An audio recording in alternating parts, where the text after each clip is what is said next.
So in this question, you're asked to sketch something where you're given a quadratic, but you're not given what a is. But it's told you a is bigger than 4. That's going to be quite important to think about where this might fit. It's given to you in completed square form. And that gives us some information.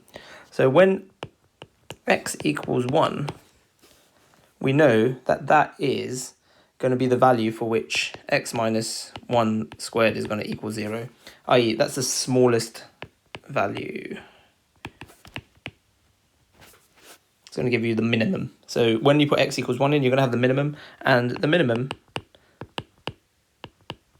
which is the turning point, is going to equal to then 1 minus a, because when you put 1 in, you get 4 times 1 minus 1 squared, which is 0 minus a.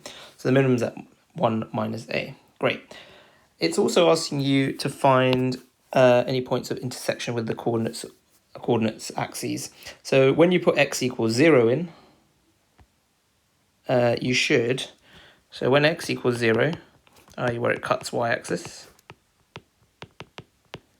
you're going to get y equals 4 times minus 1 squared minus a, so that's just going to give you 4 minus a. Now, because a is bigger than 4, this is going to be smaller than 0.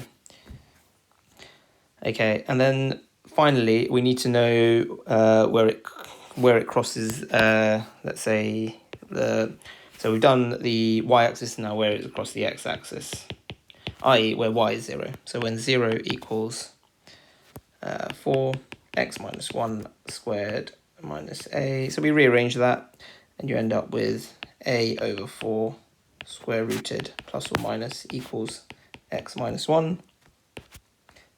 So you're going to get x equals 1 plus or minus square root of a over 2. So there are the points where it crosses the x-axis.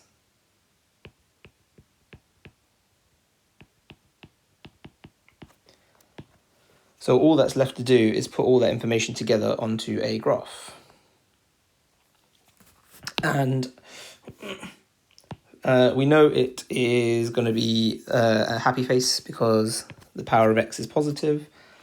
We know that it's going to cross at 1 plus, so this is 1 plus square root a over 2. This is 1 minus square root a over 2. Again, because a is bigger than 4, the square root of a is bigger than 2. Therefore, that's going to be a negative number.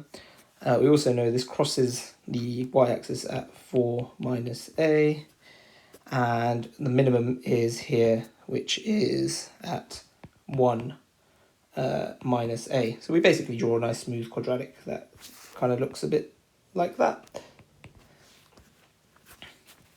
And that's y, and that's x. So you just have to have all that information on there, and you get all the marks.